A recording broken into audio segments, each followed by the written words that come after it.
Oh, hey, Nadir, what are you up to? Oh, nothing. I was just browsing the excellent selection of books here in the library of the Night Court. I don't suppose there's anything you'd like to read? I would actually love to find some books for my favorite tabletop games. You would probably want to actually take out a book like that, and I don't think you want to navigate the Fey rules for borrowing and lending. Instead, you may want to look at our sponsor, Dragon Master Games. In addition to tabletop gaming books, you can get dice and accessories, and they're a fantastic local store and would love to have your support. Oh, hey, that's a great idea, but we're in the Feywild, so I can't go to the store right now. Oh, not a problem at all. You can go to their online storefront that's linked in the show notes, and be sure to write in the comments that Bard Rock Cafe sent you. Alright, I'll do that. Thanks, Nadir. Anyway, we should get on with the show.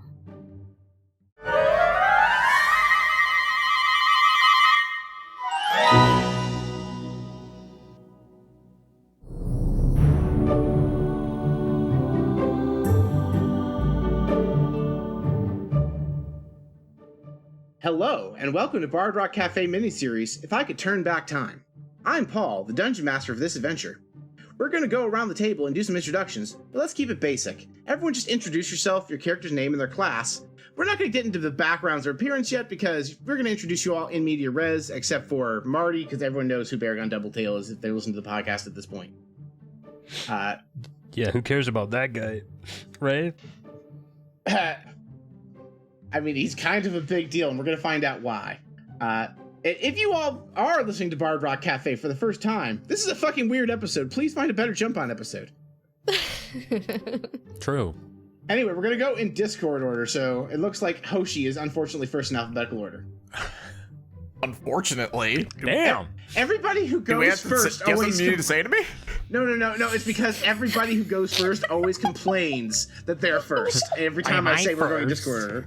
If anything, I'm a little bit more hurt that... You know what? Never mind. Hi, I'm Jorgen, sometimes Hoshi, and I will be playing Vod, Bugbear.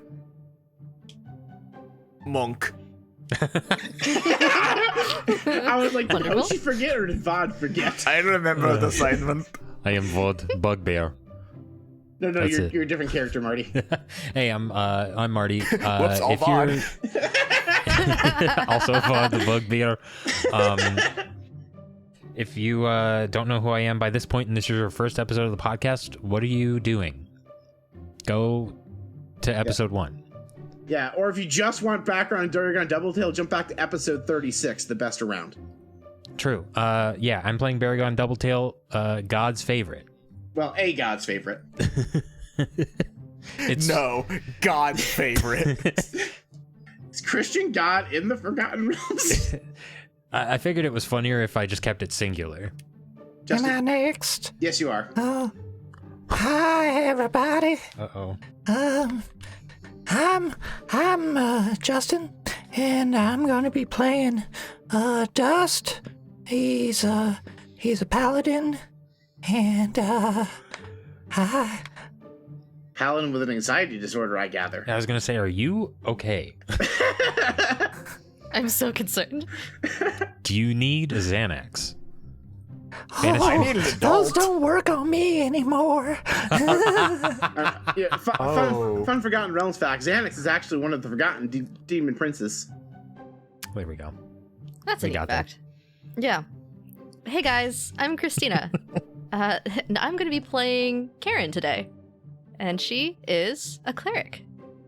All right. So, as far as a Karen cleric goes, when you ask to see their manager, do you mean their deity? You'll have to find out. Yes. Yes, for those of you that do not recall, again, a weird episode to jump in if this is your first episode. Karen is a cleric that first appeared in an early episode of Bard Rock Cafe and guided the Bard Rock crew through a prayer at the Temple of Ogma and shielded some essential oils. I'm the special girl. Anyway, we're going to jump in 20 years ago. 20 years before the events of the Bard Rock Cafe podcast. Vod and Dust, you are in the Temple of Ogma at the end of the day. As the temple does every day, you all gather in small circles and talk about what you learned today throughout your independent study. Your group is small, just the two of you and a young cleric named Hoshi, who is leading the ceremony. You're all actually in a side room by yourselves and not the temple proper because it was a little crowded today. And Hoshi goes, "Today, I studied the time of troubles and how the... I'm sorry, let me do the Hoshi voice. Today, I studied the time of troubles and how the original tablets of fate were destroyed and replaced with new ones." And then he exposits for some time about the time of troubles before passing to each of you. Vod, what did you learn today? And also feel free to describe what your character looks like now. Okay, so Vod is, kind of like your usual bugbear, like pretty large, a little bit stockier than most. He is just pretty modestly, however, does have a concerning number of flasks on his person at all times, and one of which is always in his hands. Now is no exception, as he takes a big swig and goes, "So what I learned today is that you go into the pit and really you haven't found it yet." And this goes on incoherently for several minutes as he thinks he is speaking articulately, but it is incomprehensible slurred gibberish. Okay, I appreciate it for the bit, but I hope moving forward he does not. He is more comprehensible. No. This is a one-time deal. Okay, cool. Yes, very good, Vod. I'm very impressed what you learned, Hoshi. You are, if you want, you can roll insight to see what Hoshi actually thinks, but I think you can tell. Anyway, Dust, what about you? What did you learn today? Oh, I found out that when you have to, pass those tablets that you were talking about, sometimes you have to break them up. Otherwise, they're just too chunky, and you just can't get them through the system, you know what I'm saying? And I learned that, maybe the armor I'm wearing, 'cause I am a tiny little bunny rabbit in turtle armor, maybe the armor I'm wearing is not exactly right. I asked for something that would be cute, 'cause I'm cute, and maybe something that was a little ironic, but I don't know why they put a shell on me, but I'm wearing this big old shell, and I got these cool boots on, and I got armored ears, and I'm ready to go. Ready to rock, Hoshi. Okay, then. And you can both tell by the look at Roshi's face, he feels like he drew the short string for the Ogma acolytes in the study compartment. But before he can say anything else, as you finish, he actually, you know what, he's it's fine. Now let us each lower our heads in prayer to Ogma. Oh, great Ogma, please guide us. Why are you looking straight at me? No. Roshi hesitates for a second, like he's trying to say, and at that moment, reality itself seems to tear open in the middle of the prayer circle. And a heavy-set lean-in man with two tails falls in between you all alongside a young girl. Not again. It's just like last week. Swear to these teenagers. Yeah, teenagers scared the living shit out of me. I'll drink to that. And I down my whatever I'm having and then switch to another flask. Anyway, in seriousness, we don't actually see people fall through holes in reality every day. What brings you here, large cat man and small girl? All right, let me take you back. All right, so as Baragon and Cordelia recount the story of how they got here, I guess, sorry, spoilers, Christina's character is actually in Cordelia, we'll get there. Let's flesh back to see how it happened. Our story truly begins at the end. It is the end of days. Reality itself is crumbling around the edges of Waterdeep, and it is under siege. Baragon, you are valiantly fighting to protect the city as the sieging armies of the apocalypse reach the city walls. This is what you've been preparing for, and you are ready to protect reality. You draw your sword, ready to face the horde, and then everything goes dark. You wake up one day before the apocalypse, in your home in Waterdeep. You're confident the world was just ending, but everything seems calmer now. Maybe it was a dream?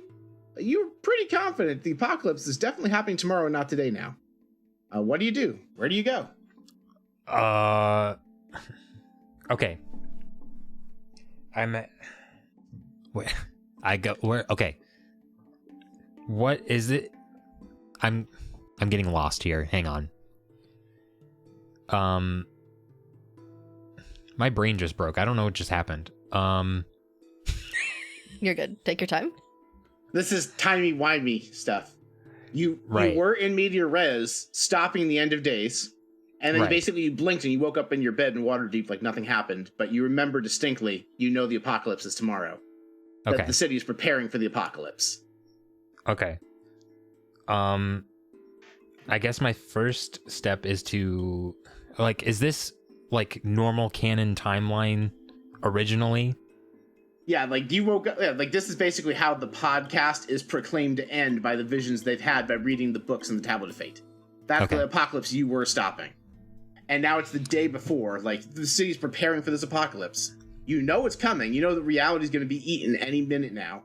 Okay, I'm gonna look for, like, Brock and Epi and the gang, as it were. All right, so you're going to head to the Bard Rock Cafe probably. That's where Yeah. That's where you Oh, would yeah, have that's expected to open wake up. Yeah. That's also like the de facto base of operations, so. Yeah, so you leave for your home and you make your way through the bustling city streets. You frequently encounter people hailing you as a hero. It's Baragon Doubletail. I saw you in the tournament. You and Armbar were great, says one random commenter. Yeah, thank you, random citizen. Gotta go. A small boy runs up to you holding a Baragon Doubletail action figure. You're my hero, Mr. Doubletail. Can you sign my action figure? There's a brief moment where Baragon's like, I can't do this. I don't have time for this. And then he's like, I can't say no to a fan. So he stops and signs the action figure. And then as you turn from the small child and resume your walk down the streets, roll a dexterity saving throw. Uh-oh. 18 plus 2 for 20. Yeah, so you narrowly dodge a bucket of water that someone had accidentally dumped while they were trying to get ready to water their plants. And you see like this old lady's like, sorry. Yeah, no worries. I'm in a hurry. I gotta go. And at this point, you have a familiar feeling. So roll your choice of history or insight at advantage. At advantage, okay. We'll do insight. They're both 15s. So 23. You're experiencing deja vu. And you know this is the deja vu. Sometimes it is what it is. But you also know that's the feeling you get every time you've used your trickster's blush. And this feeling of like, I've lived this moment before. You've definitely lived this day before. That was not a dream you were having. Weird. But, well, I guess I shouldn't be too surprised. Yeah, I'm gonna just make my way back to the cafe and try to meet up with everybody and say, hey, I think I'm in a loop. Something bad's happening. Yeah, so you get to the Bard Rock Cafe, or at least where it's supposed to be. But it's not there. Neither are your friends. It's just a vacant lot. Not a smoking crater, no Tablet of Fate. No signs the tavern ever been there. But everyone seems to also be aware it's missing. Where'd the cafe go? I thought it was almost done being rebuilt, you hear someone say. The end is nigh. An entire building just disappeared overnight. It's a sign of the end to come, says that one tinfoil hat doomsday guy that's always parked next to the cafe. One of my favorite nameless NPCs. Baragon, you spend the rest of the day trying to figure out what happened, but the day eventually comes to an end. You go to sleep, expecting to fight the apocalypse the next morning, somehow without your friends. And you wake up, and it's the same day. Do you do anything different? Oh gosh. I think the initial shock of like, oh my god, they left me and didn't even say goodbye or anything. It's the just whole like building? Man, just- these fucks. they took their 4,000-pound house. Magic rock. They took their house and their ball and went home and didn't tell me. And it was just like paralyzing, just like, why? Tell you what, roll an Arcana check as you ponder that. Oh, I'm real good at that. 0. 0. Is I that got right? a natural nat 1, so I guess Okay, I'll so my go- brother in arms. I know this pain well. All right, so go ahead and roll 2d100. And you have no fucking clue. Okay, I got a 75 and a 1.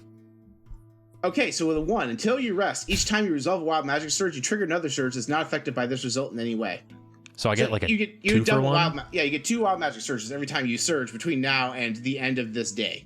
Because boy. every day ends in a long rest. Okay. Yeah, so you wake up, you're like, did they leave me? and you try and think if there's something, and you cannot ponder how that worked, how they even moved a building and a 4,000-pound divine object of legendary artifact status. But yeah, do you go anywhere different? Do anything different on the day version 2 of this day? I guess my other contact in the city is probably the Blackstaff. I would go check out what they're doing. Yeah, so you go that way. Blackstaff Tower is kind of in the same direction as the Bard Rock Cafe from your house, because I don't know where your house is. I'm gonna say it is. I don't know where my house is either. I'm gonna be honest, I don't know. Yeah, so you go and it's like the same guy's like, "Hey, it's Baragon Doubletail. I saw you in the tournament. You and Armbar were great." Thank you. Sorry, official business. I gotta get moving. And then do you like actively avoid the kid with the action figure? Can I make a stealth check? Sure, go ahead and roll stealth. Okay. I believe at this point you are in your crystal armor, so it is a disadvantage. My adamantine breastplate is medium armor, so it does not give disadvantage. Oh, okay, cool. I thought it was heavy. My bad. But that is a 5. At 5, the kid goes, "It's Baragon Doubletail. You're my hero. Can you sign my action figure?" He's completely oblivious to the fact you're sneaking. He thinks he gets the impression you're doing that because you're a celebrity and you don't want to be seen, not because you're avoiding him specifically. That didn't stop him at all from just going, "Hey, it's you!" That guy that everybody knows. He's a kid. He has no decorum. That's fair. Yeah, I'll stop and sign his action figure. And then roll your dexterity saving throw. This time advantage because you know the bucket's coming. Right. It's worse, but it is a 16. 16 is the DC to dodge the bucket. All right, so you get to Blackstaff Tower. And you basically say, "Hey, I'm one of the Bard Rock Cafe people," and like they push you through the Blackstaff's door. And Vajra Safar is in her sitting at her desk organizing things. She hangs up a speaker stone. What can I do? I'm sorry, that's not how she would talk. Hello, Baragon Doubletail. How can I assist you today? I'm very busy preparing for tomorrow's apocalypse. Oh, good. You know about that too. Yes, I can't seem to get in touch with any of your friends. I sent someone from Forest Grey to go investigate the cafe, and apparently it's just gone. Yeah. Don't know much about that. I'm a little upset that they seem to have left me. But I think also, unrelated to that, I'm caught in a little bit of a time loop. She casts Detect Magic. I do see what insert whatever school of magic time magic would be here. I don't fucking know. I'm not a wizard. Chronergy is like I see its own Chronergy school. magic around you, but that's, if I understand, that's normal for you at this point. So then she looks around. She's like, "Oh, actually, oh dear, the entire city is shrouded in Chronergy energy." Well, that can't be right. No, she like ramps up, and you're not a wizard or a spellcaster at all. You have no idea what spell she casts next, but she basically just tries got to a pierce 0 the on veil. an Arcana check. I know what's up. Exactly. She casts another thing, and like she pierced beyond the veil of this time thing. You actually watch her like be taken aback with like exhaustion from what she sees. Like, I don't know what's going on exactly, but I can see your friends, and I also see you outside of whatever we're trapped in.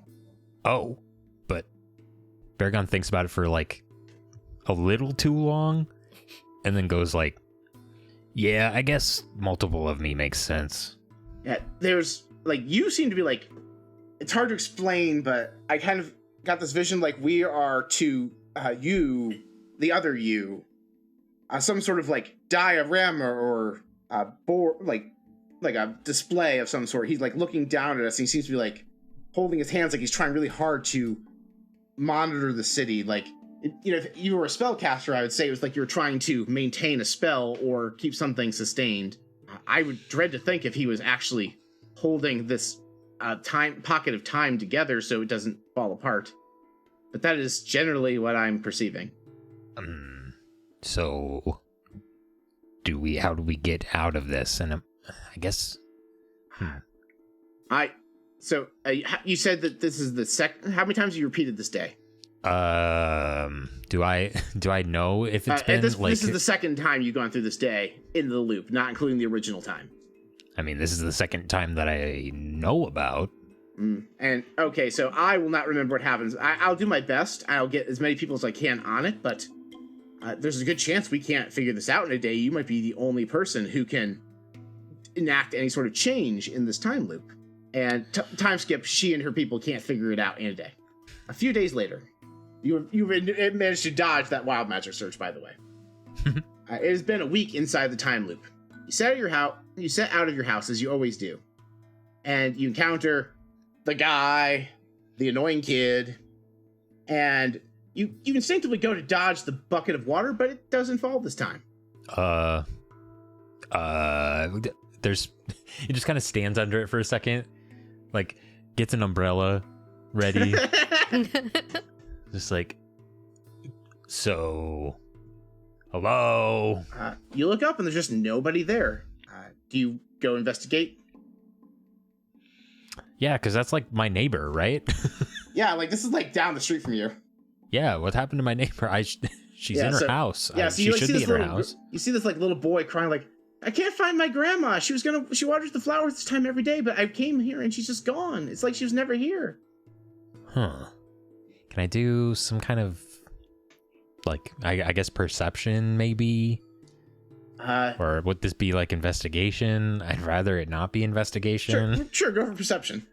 Okay. That's a +8. That is a 26.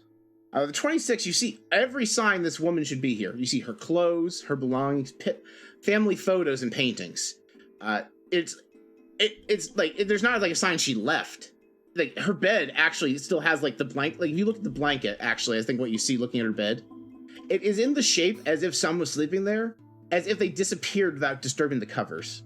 Oh my god, she got raptured. Dun dun dun. I don't say that in character. I mean... But I will say you do suspect that whatever is looping this time is deteriorating in such a way where people are going to periodically disappear from it. Okay. I present that new information to the Blackstaff, I guess, as I do every day, and I have to, like, continually, like, re-explain the situation. Hey, you've gotten so you're, like, can explain it really, really fast now. And you, like, tell her which parts to skip because whatever, but she's very concerned. She basically explains to you, oh, that means that this time bubble we're trapped in is unstable. There's probably only so many cycles we can repeat before it destabilizes and time itself collapses. But as is the case every day, she doesn't find anything that can help you break the time loop. 3 years later. Oh my god. Baragon. Above game, I'll tell you, your character's been trapped in this loop for 3 years. Everyone acts exactly the same. The only things that change are when you directly interact with them. No matter what you've done, the loop repeats. How do you think this temporal solitude has treated you? I don't know. There's probably been a good amount of time where Baragon has like completely regressed into like pre-campaign behavior and just doesn't leave his house. Yeah, sometimes you just need a break. Yeah. And is just like gone fully like just a little crazy and is just kind of like muttering to himself in his house and is like, but it never ends. I can't get out, and the chronergy doesn't work, and the Blackstaff doesn't understand anymore. I've forgotten how to explain it, and nothing seems to work, and nothing. Yeah, actually, funny you should mention it. Vajra Safar actually disappeared a year ago. Oh. But that kid is still there asking you to sign his little superhero figure of you. He's the one constant. Yeah, I think at this point, if that kid disappears, it's over. Like, it's just over. So above board, the only reason that child is not disappearing is because we have lines and veils in place for protection of children. Fair. I'm not unconvinced this child is somehow connected to everything. Why is he 12 feet tall today? What's going on? The Baragon, because you have had 3 years to investigate, I'll give you 3 investigation checks advantage, 1 per year, to see what you've learned around here. Okay. I have a -1 to investigation. You'll get it in 3 years, surely. Surely. Okay, so that's 3 checks, 6 dice. I'll do the first year. The first year is a 9. Okay. Year 2 is 10. All right, we're getting there. Let's go for a big 11, fellas. 2 nat 20s for 19. Oh! Holy. Okay, 2 natural 20s. Go ahead and roll 2 D100s. On your this is going to be what you figured out, and you put it together on the morning of your third year. 78 and 16. 78's the suction cuffs. You get that all the time. I hate that one. Yeah, and then and then 16th now is better. You can't willingly move 5 feet of friendly creatures. So they're both. I guess the suction cuffs is technically better. Yeah, I mean, it's mechanically good. It's just I get it all the time. You do. Yeah, so here's what you get with 2 natural 20s. You realize no other buildings are missing besides the Bard Rock Cafe. Random objects are missing. For example, there was a day where you went to make breakfast and the milk in your refrigerator, or your box of colding, I should say, was just gone. You are the only person who shows visible signs of aging. You have aged about 3 years, and your back is killing you. The city of Waterdeep is protected by a powerful spell called Agaron's Dragon Ward. This word's hard to spell. It was placed a long time ago to protect the city from being sieged by dragons. You journeyed to the city wall where the ward should be, and one day you saw they were gone. But that's made to specifically protect against dragons? Yes. Other than Dragonborn and Kobolds, no draconic creatures can enter the walls of Waterdeep. Anything that's like not a humanoid dragon can't walk in. And even a dragon in humanoid form, like it polymorphs itself, can't walk in. Okay. So you notice those things. That ward, and several other wards, but like that one's just gone. Like that one's gone. Like you went there and like you actually, I think like the third day you went and like decided to wander, see how far away from the city you could wander. And there's just a guy commenting, "The dragon ward's gone." Interesting. And then like on day 3, Baragon files that away as unimportant, and now 3 years later is going, "It was all about the ward. It was the ward the whole time." Could be. Anyway, you also have the distinct impression someone is scrying for you every day, but has somehow over 3 years been unsuccessful. Oh. You get the impression every time it's not someone friendly, so you aren't voluntarily failing the save. I'm not going to belabor this with somewhere in the neighborhood of 1,000 wisdom saves. Could you fucking imagine? Yeah, we're only 30 minutes into the episode. Do we want to just sit here and have me roll 1,000 d20s? Anyway, you set out your home on the 3rd anniversary of the time loop, and something catches your attention. You see a pillar of smoke in the distance.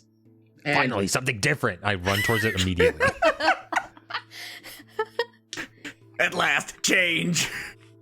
Yeah, because you didn't cause that fire, so it shouldn't be there. We didn't start the fire. And it has not always been burning. No. You get to the scene of the fire, and you see them carrying out a man who recently passed away in the fire. His young daughter watching as the medics carry him off. The clerics did not get to the scene in time to cast Revivify. Baragon, you've explored every direction of the city for 3 years. Everyone repeats the same day. This encounter of this girl and her father are different. Xtina, your character has been in the time loop for 3 years. And every day, no matter what you change, your father tragically dies in a fire. What are you saying and doing as Baragon Doubletail arrives and sees your father being carried away from the scene?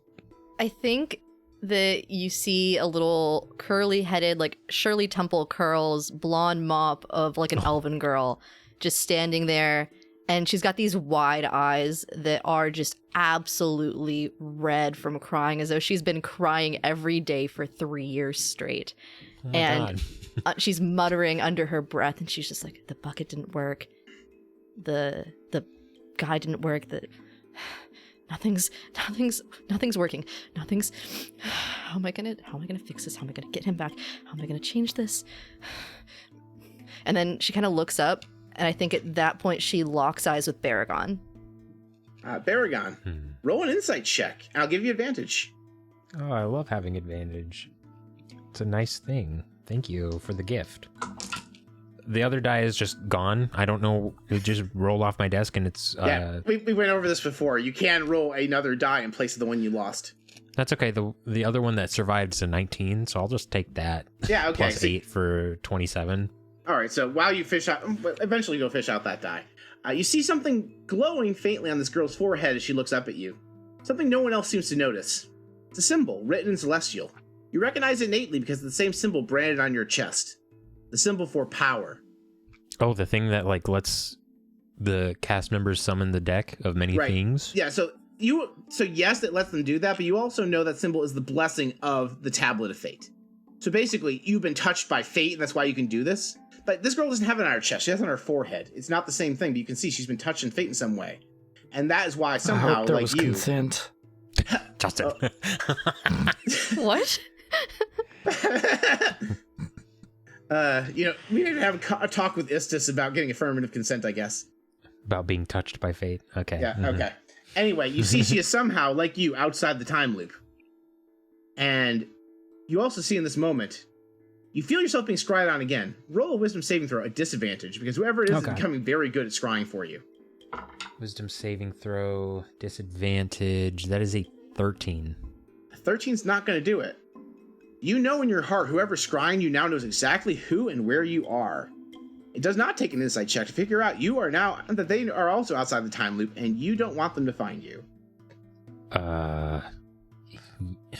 Is there anything familiar about this girl? Like I've never seen. I've been tell you what, in the same day for 3 years, and we've just never crossed paths. Yeah, because you would have seen her father die tragically in a fire. I think you were so focused on all the things. Like, you have to think about this, because if you're both changing things, you're both changing a different variable every day, right? Mm-hmm. So, law of averages, her father just dies in a different fire in a direction you didn't go. And eventually, the stars aligned on this day for you to actually be wandering the same direction that she redirected her fire. Like, surely the fire won't happen here. Huh. Okay. But you can roll a history check to see if you have any other context for this girl. Great history. I'm really good at that. 7. Nope, you remember nothing. You have the mark. I have no idea the mark is there, right? Yeah, I think that you probably, like, because you've never had attention drawn to it, you've never, like, looked in the mirror and seen it, but, like, it's like a perception thing, like, where you are blind to it, but if you were to look at, like, your reflection now, you'd be like, oh, yeah, that's been there this whole time, I just never noticed. Oh, okay. So can I see the one that's on Baragon, or no? Is it, like, covered? So it's on his chest, so it's technically under his clothes. Okay, I didn't know if he was shirtless. Yeah. I was. How hunky is Baragon right now? No. I mean, Baragon just rips open his ruffled pirate shirt. I had to ask. I was like, I don't know what Baragon's general demeanor is day to day. Well, he always takes the Jeff Goldblum approach and does that Jurassic Park thing Just where he like leans back unbuttoned. with one leg cocked up. yeah. The Mark. What Mark? I just pull out a hand mirror, I guess. I guess, yeah, that's always been on my face. I just kind of thought it was a birthmark. You've been in this loop too. You're also in the loop? Yeah, and I have the feeling that we're in danger. You should come with me. Republic City, 1 year after the reign of Kuvira. While the Avatar is away, dealing with the fallout of the Earth Kingdom's coup, life goes on in the city's underground. People are willing to pay, will kill who they want. Changes abound, including the introduction of the newest Varric Industries innovation, the firearm. Well, my finest weapon on the market is the Lawman's Friend. A truant airbender, World Peace is my jam. At least one of my jams. I have several groovy jams. a gunslinging orphan, You care so much about everyone in a way that I can't even imagine. and an imperialist diplomat. The piercing pistols will turn Republic City into a mere stepping stone on the path to greatness. Band together to navigate the rising tides of the new world. Join them in Moment of Balance, found wherever you listen to your favorite podcasts.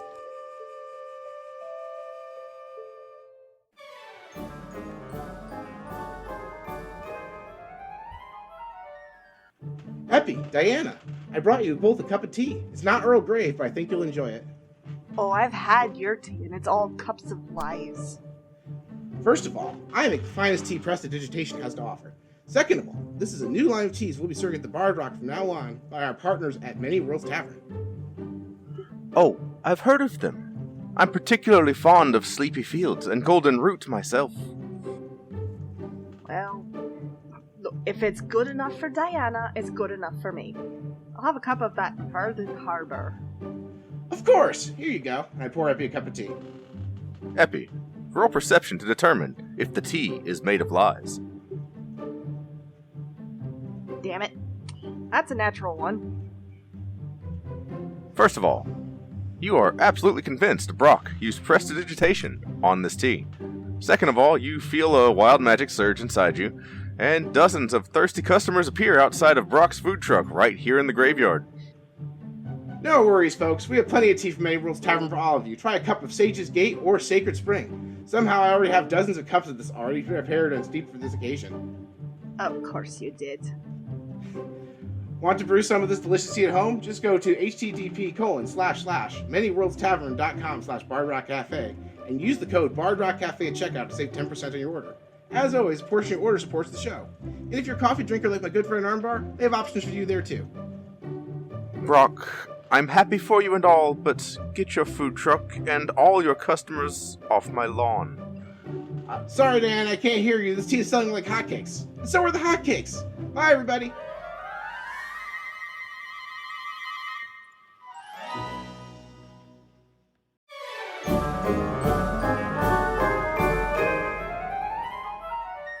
Epi, we just opened up a gift shop to help raise funds to rebuild the Bard Rock. Look at this fancy new design. I'd love that on a new t-shirt. You are transported to a world of t-shirts, all identical. You can feel your sense of self slipping away from you as the shirts reach out and grab you and assimilate. I cast Dispel Magic. Epi, where'd you go? Wild magic. Don't ask, it was terrible. So, where's the gift shop going to be? Oh, well, we have two storefronts, bardrockcafe.redbubble.com and tpublic.com/users/bardrockcafe, so anyone can support the Bard Rock. You know, the coffee mug is really cute. And that's not all we sell. We have t-shirts, hoodies, children's apparel, baby Bard onesies, Rock notebooks, Cafe's gift shop is now open. Sales go to support the show, so if you want to help out and also get some cool Bard Rock Cafe merch, go check it out. That's everything we had so far. Epi, are you listening? Did you say something?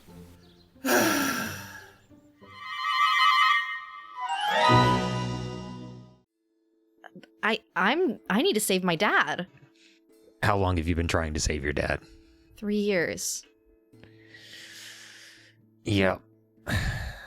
I think we're going about this the wrong way. She kind of like looks at the direction they just took her father, and there's another couple of tears at the corners of her eyes. And she's grappling with this indecision that she's just like, nothing's working. But here is someone that is also stuck in this loop. And she looks in that direction, and then she looks kind of back at her home. And then she looks at Baragon again. If you can help, I'll go with you. Baragon thinks to himself for a bit, and so I guess in the 3 years I would have like checked to see does this version of Baragon still have like a piece of the domain of time? You've tried to summon it. You get like a crackle, for lack of a better way to put it. Like, you know, like you try tuning into like a radio station, but you're kind of on the fringe of the service area. Okay. So, like, you try to manifest it, you get like it starts to manifest, and then it like there's like a staticky thing, and it kind of disappears. It's almost like you are, and you think back to that time the Black Stuff Sisters could see you, and you get the impression maybe the version of you holding things together is the one that has the domain of time in their possession. Okay. You probably realized at this point, you are not the original. Yeah, that sounds about right. Okay. First things first. I know you want to help your dad. I think we need to come together and form a plan outside of that. Doing the same thing every day hasn't been helping. No, it hasn't. So, we're the only two people that can commiserate and share information and hold that information. Let's work together and see if we can find a way out. Yeah, okay. What were you gonna do next? Usually by now I go to the Black Staff, but like there's barely anybody left in there. Should we is there somewhere else that maybe is important? I don't As you ask that question, both of your symbols spark with power. So you can actually see Baragon's symbol light up over his chest. And just for a second, only the two of you can see it. And you feel something tugging at you with urgency. Oh.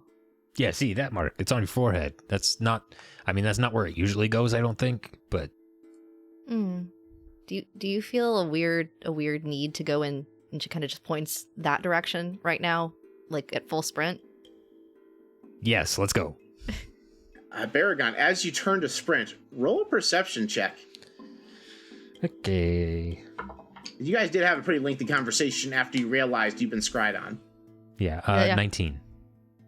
You like look around, kind of like a quick sweep to make sure that you're not being followed. You clock someone who has their eyes locked on you. That's not the thing that's unsettling. It's the water bucket lady. You haven't seen this lady in 3 years, but she's here now. We should move. And quickly. Okay. Yeah. I'll follow you. So you make your way through the streets of Waterdeep, and you eventually find yourselves at the Temple of Ogma.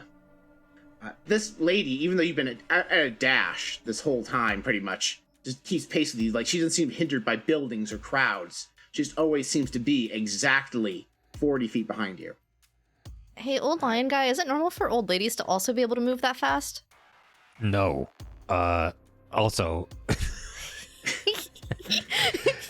He puts his finger up to, like, say something about the old lion guy comment, but then kind of thinks better of it and goes, wait, you're like the first person in this loop that doesn't seem to know who I am. What's your name? I'm Cordelia. Cordelia. I'm Baragon. But my friends call me Barry. I prefer they don't sometimes, but I've kind of, I don't know, it's a thing I've grown accustomed to, and now I miss it because I haven't heard it in like 3 years. Wow, you can talk a lot while you're running. Yeah, a lot of cardio. Cordelia, now that you've like have a name to attach to the face, roll a history check. I'll give you advantage. Sweet. Do I have my regular stats as current level, or do I have? Yes. Okay. Pretend that little child you is your current character. You just for the sake of this roll. Level 15 child. Scary, right? Yeah. Can't imagine what it would be like to do that. That's a 15. You realize something. You remember actually the day of the tournament where everybody was watching this tournament. You remember Baragon Doubletail, and you remember seeing his entourage, and you didn't recognize him at first, but now you do. But more importantly, you remember his entourage includes the owner of that cafe where your father died the first time in that fire, and that cleric of the Raven Queen that resurrected your father both times, but he died before. Maybe it really is fate that brought you two together. I know you. I do know you. You were in that tournament, and your friends, they're the ones that your friends can help. You can help. Yes, that's me. Baragon Doubletail, champion of the plains and God's favorite. Thank you. Okay. Anyway, we should keep moving. You stopped it to talk. You've been acted like it was time. I feel like it's so. As podcasters, we are sitting leisurely while our characters are running. So we aren't going to do a huff and puff thing. You guys have been like talking while running from this scary lady. You get a feeling of deja vu as you get to the doors of the Temple of Ogma. You see a rabbit paladin, a bugbear monk, and a elven woman with mop-top blonde hair that's clearly a cleric. They kind of wave you through the temple doors and close the door behind you, and they seem prepared to fight the old lady. Okay. I think Cordelia stops for a second as soon as we run in, as though like she feels the need to stop and turn and look at this group for a moment before they continue on. And so then you do that, and you look, and you lock eyes with the elven woman, and she has a knowing glance. She looks at you, and she just nods. I think her eyes go wide, and she returns the nod slowly, and feeling this magical tug to keep going, she kind of turns back around and full sprints away. Temple door is shut behind the two of you. Baragon, you recognize something in the center of the temple. A rupture in time. You saw them when you fought Moloch, and remember it's called the Fractal. Stare at it for too long can lock you in time. Supposedly, touching it is worse. And yet you have this feeling you're supposed to, but before you can even act on it, you hear a thud on the temple door, followed by another, and another. Stand aside, I'm here for the girl. And you hear that, and the doors come flying open. You see those three folks who are ready to defend you, each on their knees, trying to rise up so they can fight this creature a second time. You actually see this old woman. She has like her left arm's just dangling from the shoulder, and but you where you expect to see muscle and bone, you see like red jelly, and it's just kind of slowly reattaching. Like she doesn't even care. Her arm got cut by a sword. Hey, Baragon, unless I'm really bad at paying attention to how old people are, I think I'm the only little girl here, and I'm very concerned. Yeah, I think I can get us through that, and I point to the fractal. I just need you to trust me. Ooh, sparkly. Yeah, don't look at it too long. Why? Interloper, surrender yourself and the girl, or Zchronus will show you mercy. I trust you. Right. I kind of I look at the old woman, give her the wink, and we run to the fractal. So as you turn and wink at this woman, you see the paladin, the cleric, and the monk rise to fight again. They clearly are going to fight with their last breath to protect this little girl. Baragon, you also see they're fighting a losing fight, and you can't send this fractal through alone. If someone doesn't slow this guy down, this lady down, at the moment she's a lady, but you get the impression she's also not a lady. You get the impression that if they fail and this person's allowed to follow you through the fractal, all will still be lost. But you can't help them and go with the girl, can you? Well, yeah, I can. I can make an echo, but I don't know how good that's going to be. Do you try it? I'll try it. Why not?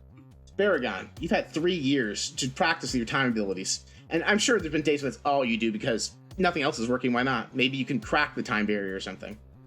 In that time, you become able to do more than just manifest echoes. Normally, your echoes are just that, reflections of an alternate timeline, mere shadows of your true self. But in this moment, you pull with all of your might, and you find a version of yourself from out of an entirely different timeline. They are fully aware, fully corporeal, and fully realized. And as they plop into existence, you both immediately gain each other's memories. Unfortunately, they're also level 1. What? Yeah, you pulled like a version of you that's like, that is like, just like was a civilian life. They never like went out and become a gladiator or an adventurer. You just grabbed like a couch potato you. Oh, but he now has all your memories. He just doesn't have your physical experience. But that means that if someone's gonna fight this guy, it's this lady again, this old lady. It's gotta be you and not the version that you just pulled. Okay, I will point at the other Baragon and motion to Cordelia and go. Okay. And the other one goes, yeah, come on, let's go. Oh, okay. Yep. Yep. Leaving. Baragon and Cordelia, you look over your shoulders as the original Baragon turns to help the temple staff fight off the creature. And you jump into the fractal. And you feel time itself trying to rip you two apart. But eventually, you arrive, and that's where we return to the present. Roshi, who's been listening very carefully, says, "That's quite the story, Mr. Doubletail. I've never even heard of this Bard Rock Cafe you were trying to journey to. I imagine it won't be built for some time." Wait a minute. What's the current year? I'm not gonna look up Favorinian time, but he tells you a year, 20 years before the day you left. Approximately. Well, that's a little farther than I was hoping, but that's probably fine. Honestly, Mr. Doubletail, it sounds like the only way that you're going to be able to stop this is for young Cordelia here to grow up outside that time loop. She wasn't aging, only you were, correct? Yeah, he's pretty old. Come on. You are. You do look to be quite old, friend. He's like, what at this point? 51. 51, yeah. Ancient and goblin. Yeah, good thing I'm not a goblin then, I guess. If you were an Aarakocra, you would have died 40 years ago. Yeah. He starts to go, actually, for the apocalypse, I was in pretty good shape. And then looks down at, like, the echo body that he kind of now inhabits and is like, oh, Oh no. Oh no. I know I said I trusted you, but you going "oh no" over and over while looking at your body is making me trust you a little less. I have a lot of work to do. Oh. And we have... Hard breakup. What? You go through a hard breakup, not feel confident in self. Don't worry, we can help. Yeah, that's what we do the best. We help you become who you are on the inside. You know, it's all squishy and weird colored, and there's some pieces that nobody can identify, but we help you get better. Right, so I did meet the two of you very briefly. Didn't get your names. Vod. He's also known as Vod the Destroyer, Vod the Reckless, Vod the extremely easy to upset. You are the only one who calls me these things! I mean, See? mostly us at the temple call him Vod, the holds his liquor well. See, now this one I'm okay with. Yeah, in both hands. Anyway. Listen here, little man. I like this guy. He's funny. I'm not a man, I'm a bunny. And I'm just the cutest little thing. I will frickin' bite your kneecaps off if I could reach them. Anyway, so my name is Dust, and I'm happy to meet your acquaintance. Roshi looks at you, Cordelia, and says, "The temple will raise and protect you until the time is right." And he looks to Mr. Doubletail. While you prepare, I think you need time to get yourself back together. Yeah, I need to get back in shape. I've spent the last several months of my life getting back into some semblance of shape, and now it's all ruined again. This sucks. Ooh, can we do a workout montage? Oh, we're getting there, actually. Game confirming that. You and your montages all the time with this. It's actually weird. One of Baragon's time powers is expressly the montage. That is true. But Roshi looks at the two of you and goes, "I presume the three of us can keep this girl's destiny a secret?" And he looks very expectantly at Vod, who is a drunkard and maybe would have loose lips while drinking. No, they're tightly sealed around those bottles. Also, was only half listening, so honestly don't know that I really have enough information to ruin whatever it is we were talking about. Something about her growing up and him being out of shape. These were main takeaways for me. Those are kind of the main points, I guess. So, hi, I have a question. All right, I will not tell anyone about you and your flabby body. Got it. Oh my. I have a question. What was your question, Cordelia? So in like mystery books I've read before, they always have the person that's hiding do like a new name. Do I need to do that too? Yes, it would be very ill-advised for you raised under your true name. Someday this Synchronous person may be looking for you, which we will have to spend some time researching who they are and what they may desire. But can you think of a name you'd like to go by outside of present company? I think Brenda's a lovely name. I've kind of thought Will the you name... bring up my ex? I don't want to go by someone's ex's name. That sounds messy. How about Dolores? I've heard wonderful things about people named Dolores. Never trust anyone named Dolores. My mother named Dolores. That's ex. I don't want to go by anyone's mother's name either. I kind of have always liked the name Karen. I think it's really pretty. All right, then. Whenever it's in company other than those here, we will call you Karen. Mr. Doubletail, you're going to want to steer clear of your past self. As tempting as it might be, try not to change the events of history as you know them. One need not be an expert in time travel to know, change in the past can have untold consequences on the future. Right. I know a decent enough amount about time to know that I'm going to probably make myself scarce from Waterdeep for a little while. And so, the Secret Fellowship of Ogma was founded. 20 years pass.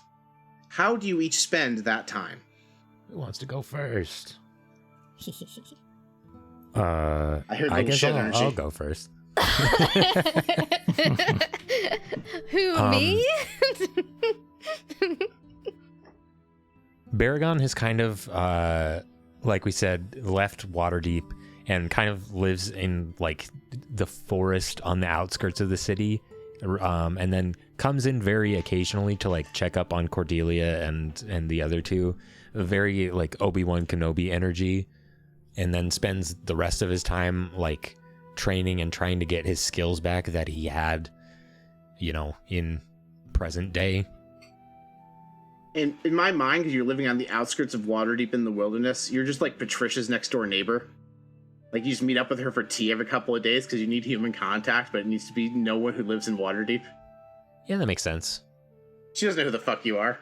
You also probably yeah, and she probably didn't watch the tournament either. Yeah, and even if she did, like that's gonna come by way later. All right, so that's Baragon. Do you do anything besides get back in shape and keep distance from the city? He doesn't really know what else to do. It's very one track. Like, there's a fucking time beast dragon apparently that's gonna attack us in 20 years, and I was not ready at the time. Would you say you spent those years also practicing with trying to regain control of your time power since you were level 1? Yes. Then I will reward you with these boons. You get per rest 2 uses of Chronal Surge, as if you were a Chronergy wizard, and 1 Portent, as if you were a Divination wizard. Sweet. You can also still use your Trickster's Blessing however many times per rest you're supposed to be able to do that. Once. I didn't know which rest it was attached to, so whatever that is, you get 1 Trickster's Blessing per whatever. I'm gonna imagine it has to be a long rest. Like, that's too crazy of an ability to be like every short rest thing. Yeah, it sounds right. We don't do a lot of short rests on Bard Rock Cafe, so. That's fair. I have the note. Yeah, I'll say that's probably what you spent since you spent most of your time trying to like get in shape. That's what you get. Like, you also get those 4 specific time abilities. Okay. Or 3 abilities that have a total of 4 uses. This says once per match. I'm just going to say it means once per long rest. Well, once per match, the way the tournament worked out would be once per short rest, actually. Because you were getting a short rest between each match. That's fair. Okay. If short rests come up, we'll worry about it then. We'll let Hoshi and Justin have some time to think. Christina, I heard your little shit energy. What do you do for 20 years besides grow into an adult?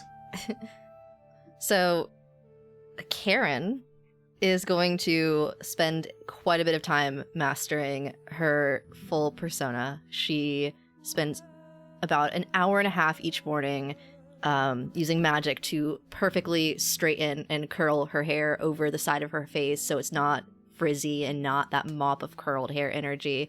She gets really good at doing a very sharp wing and very like normal makeup and like doing general contour, so if she's not using magic to disguise herself, that she is almost not looking like herself when she's just wearing makeup. She will specifically wear her ears in such a way that they're even tucked behind her hair so that they're not necessarily always peeking out. But more importantly than that, Karen goes and starts the well-known from the main show essential oils business. So she decides, if I have to keep myself safe, I need to be the person that I don't feel like I can be. And so the origins of, what was the name of the show? The thingy, Karen's Natural Herbal whatever? We have the ad saved in Discord. We'll insert at the end of this episode as a reminder. Yes. That is created. And she begins to, so she creates Healthy Karen Living and starts getting people underneath her in order to have this MLM. It's definitely not an MLM, but it's an MLM. All right, so you're your own boss. I am my own boss. Thank you. So I'm going to give you for this boon, because you spent all these years perfecting this persona and building this multi-level marketing scheme. Your essential oils, you show the essential oils, but you've also cleverly concealed in them several useful oils in the ones you carry. You are going to add to your inventory 2 oil of sharpness, 2 oil of etherealness, and 2 oil of slipperiness. Would Vod or Dust like to go next? Oh, I'll go next, if you don't mind, Vod. Fine. All right.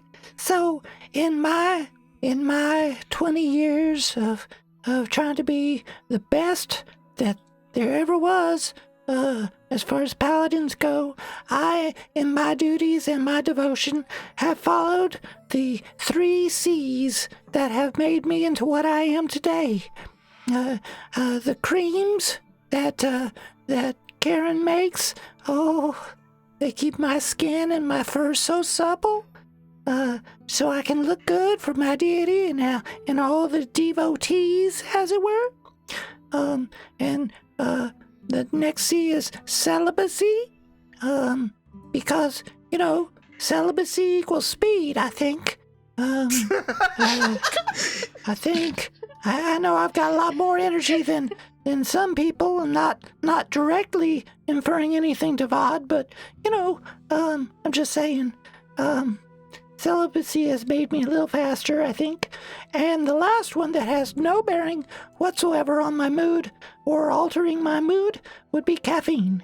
So, creams, celibacy, caffeine, and that's it.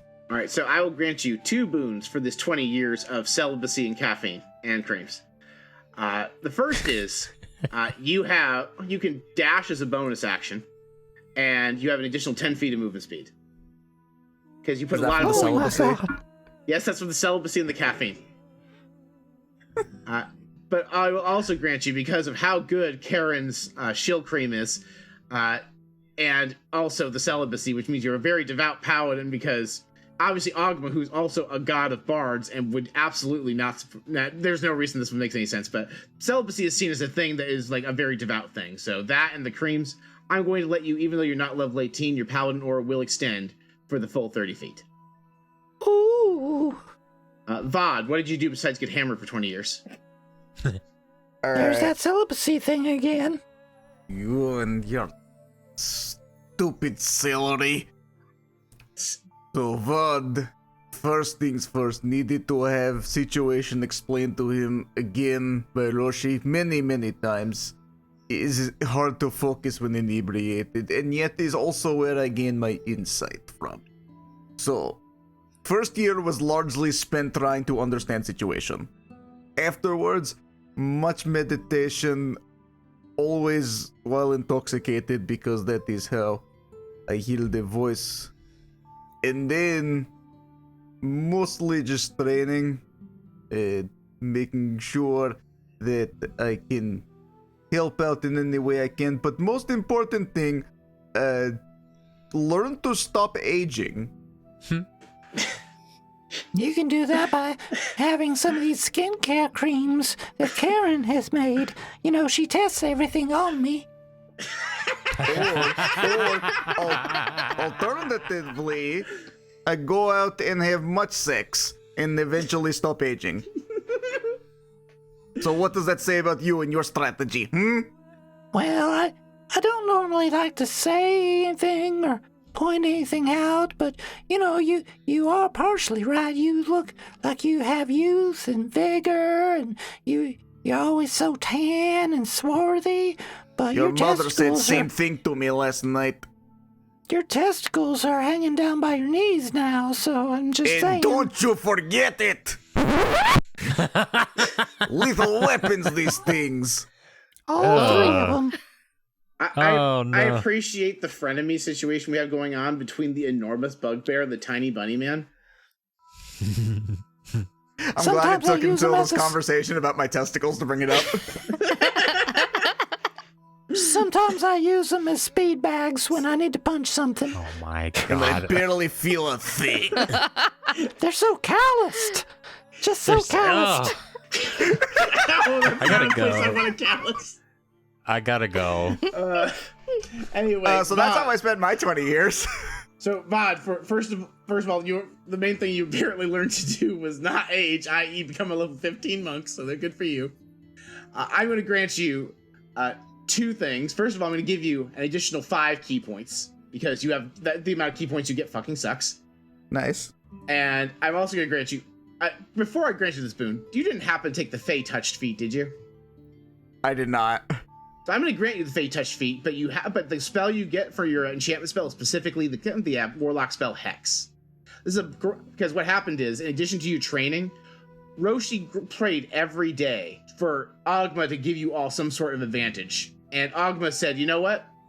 I feel like it would be great if this person who could punch 4 times per round of combat could just add the d6 to each of their punches.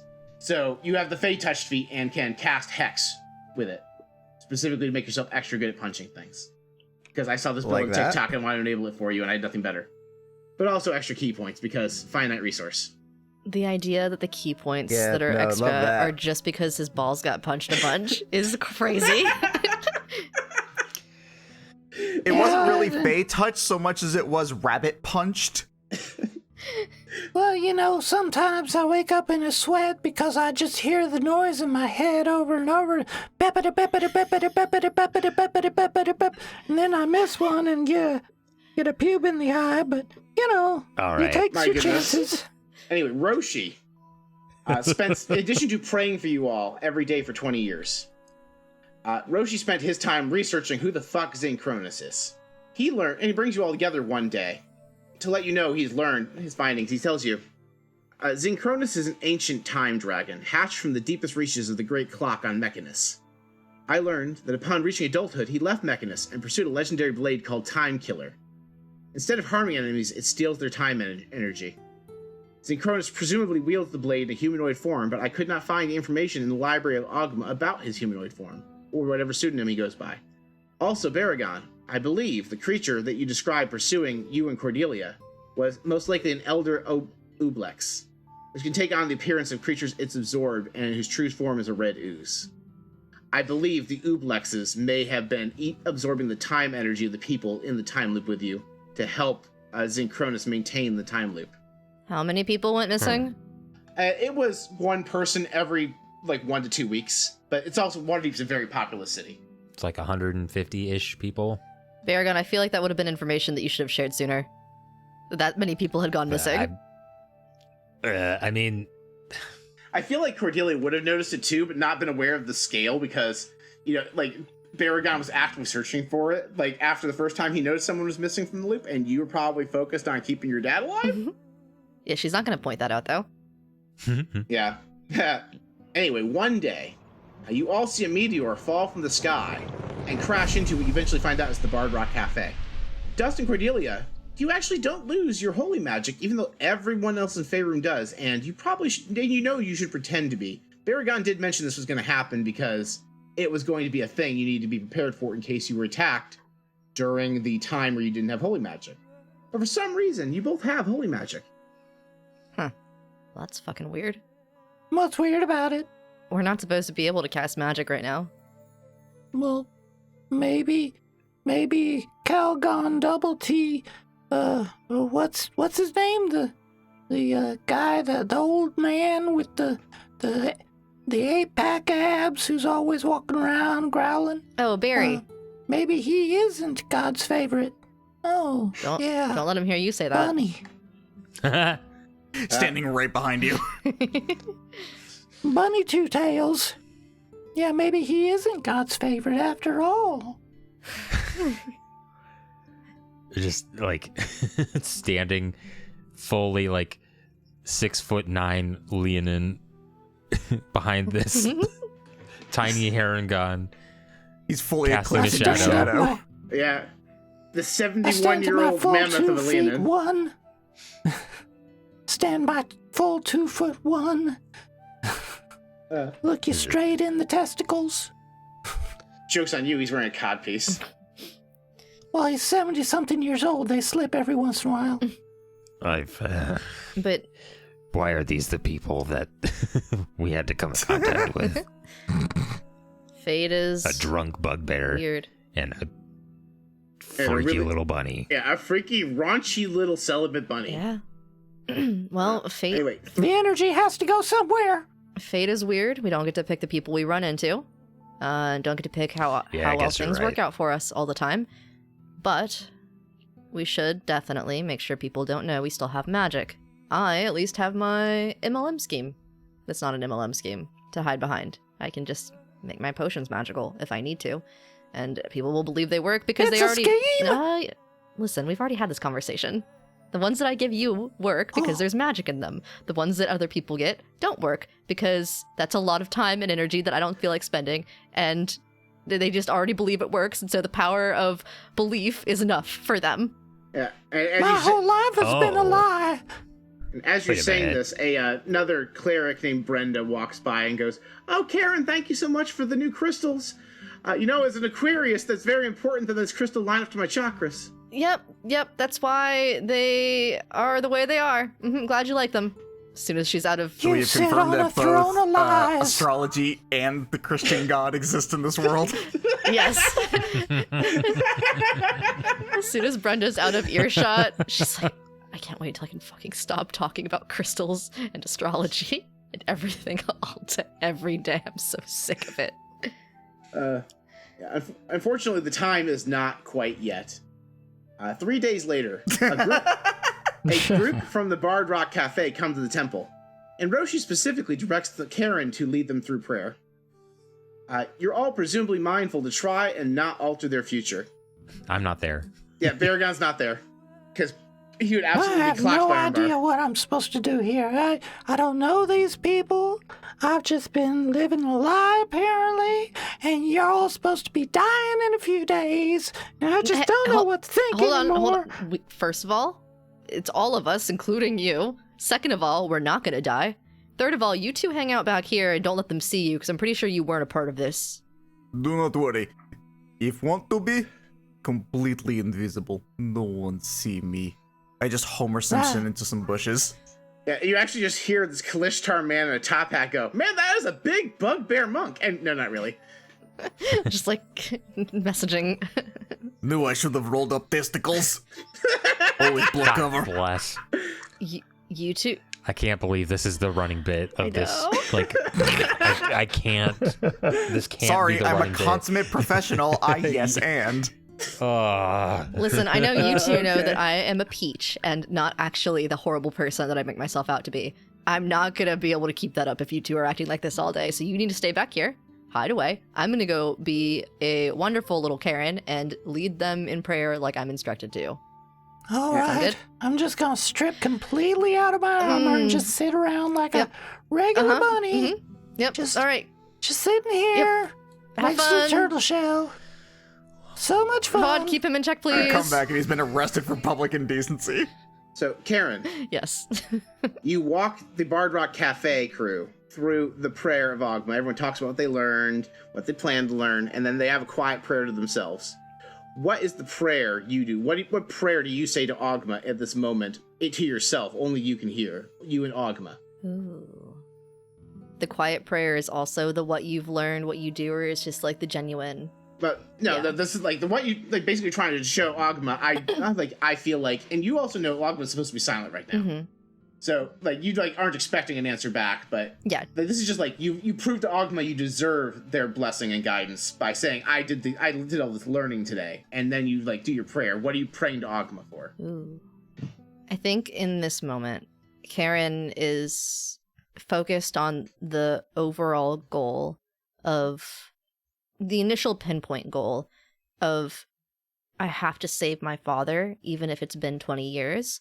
But then the more that she's kind of thinking about it, the more that she's focusing on that thought, it kind of expands outwards to, is there a way to save him and keep the world safe and keep the world set up in a way that they are successful, that this group is able to do what they need to do so that all of us are okay. So as you do that prayer, you even though you don't have Paladin, but you've never tried using this ability before, you use Divine Intervention. And what it does for you is you have this deep vision as you finish your prayer. I think you almost instinctively gasp as you get this vision of there's this theater in Waterdeep, like an old abandoned theater that like plays and opera, all that kind of theater. And this theater house, you have this feeling in your gut. You see a trap door under one of the seats, and you know that's a sign from Ogma. This is where you need to go, and you need to go tomorrow. She looks up as she's finishing her prayer and looks out at the group, bids them farewell in whatever way she needs to, and the absolute very second that she can, she is going to grab the other two and run back. She's like, okay, guys, I have just somehow received a vision, which is not something that's normal. Never done that before. Words. They under the seat. We got to go under the seat. In the building, in the place. Oh. There's a hole in the ground, and that's where we're going. And you received this vision through your crystals and your creams and your lies. Uh-oh. I told you the ones that I gave you were fine. The other ones are the lying ones. But anyway, no, in the quiet moment of prayer with Ogma, there's a theater somewhere. There's an underground spot under one of the seats. We have to go there tomorrow. You're saying there's a hole under a seat in a theater? Yes. Did you not just hear the words that came out of my mouth just now? Those are usually called privies or outhouses. Dust. I am a fully grown elven woman, and you are a small, tiny, cute, adorable little bunny, and I want to squeeze you so badly. Thank you. She just kind of... I offer Karen one of my many flasks. Karen is now of drinking age for sure, so. She... It's been 20 years, I'd hope so. And I'm just I don't know, clarifying. is 20 an adult for an elf? For this one? It's She 20 wasn't plus zero. whatever she started as, and she was articulate. I was like, she wasn't 0 when we So went through the time it depends loop. on your interpretation of how creatures age.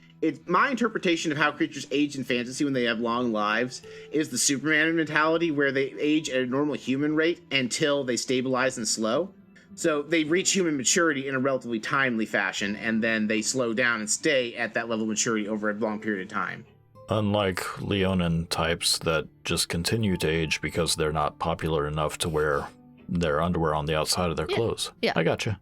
No, Baragon is consistently getting more and more gray fur around his muzzle. Obviously, he's just getting so old. Oh, he's gone full, like, his mane has gone completely gray, and so is the rest of his, like, fur. Out here. Is just Have you fully, gotten- like, yeah. Have you gotten those cataracts that dogs get, in their last few years? I'm not a dog, so. Ooh, I take... But Baragon. I take the flask from Vogue, stare him directly down, and then I hand him back the flask. Much appreciated. Gonna need it.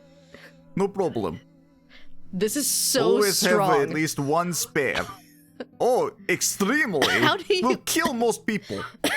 How do you drink this? I feel like canonically Vod is drinking the hard shit that the dwarves drink.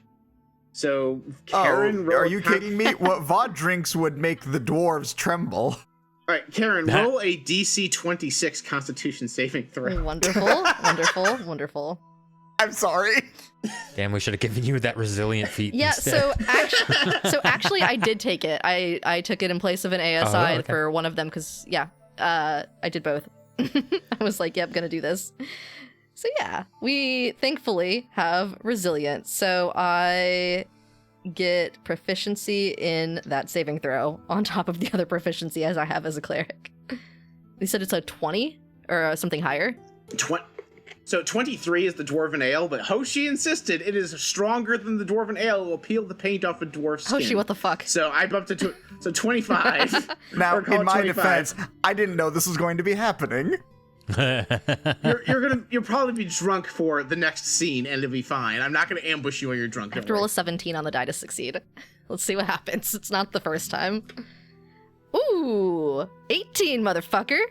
Yeah, I know you're cruising. This is good. The stuff tastes like paint thinner, but it got you a nice happy buzz. I think Karen secretly has been sneaking bits of this flask. And so she's kind of used to it. It's the first few times were real rough. And this time she just takes it, and it's very clear that this is not the first time that she has been drinking this. Remember that one week you just slept all week? Hey, he promised we weren't going to talk about that. Vod narrows his eyes. Sneaky little thing. Baragon, across the wilderness outside of Waterdeep, as Karen has this vision, you two who are linked by fate, you feel the same vision. You see the playhouse somewhere in Waterdeep. You see its outer image, you see the door under its seat, and you get that sinking feeling you're supposed to go tomorrow. Right. Time to get to work.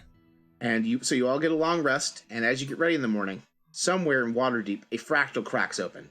And no, I'm not going to do it. I was going to do the child because everyone thought that'd be funny, but no, I'm going to stick to my word. I'm not going to make the child an Elder Ublex. No, Coward. No, instead what emerges is a Rick duplicate of Slavenly shows up. Only if you want Hoshi to voice this thing the entire rest of the adventure. I refuse.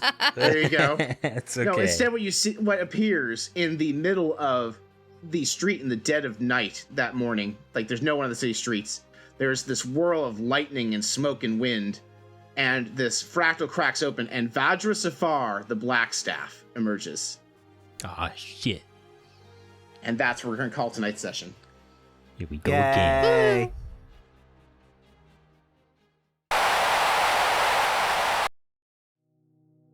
Hi, I'm Karen Canson, and I am just so excited to tell you about Healthy Karen Living Essential Oils.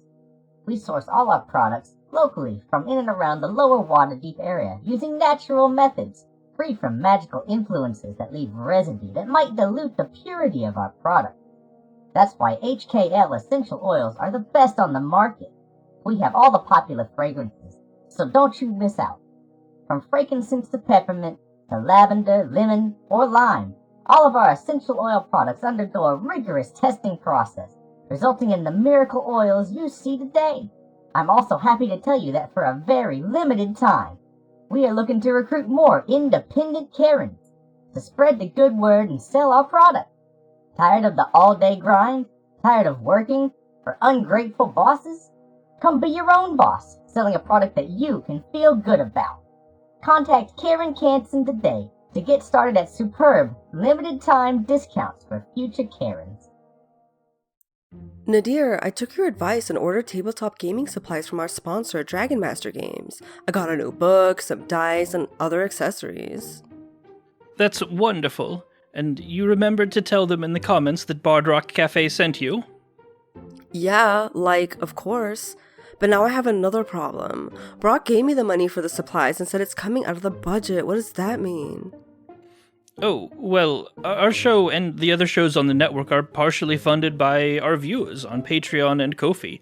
In addition to covering costs like editing and web hosting, we use some of those funds to purchase the actual games we play on air. Because, as creators, we want to support the developers as much as we can.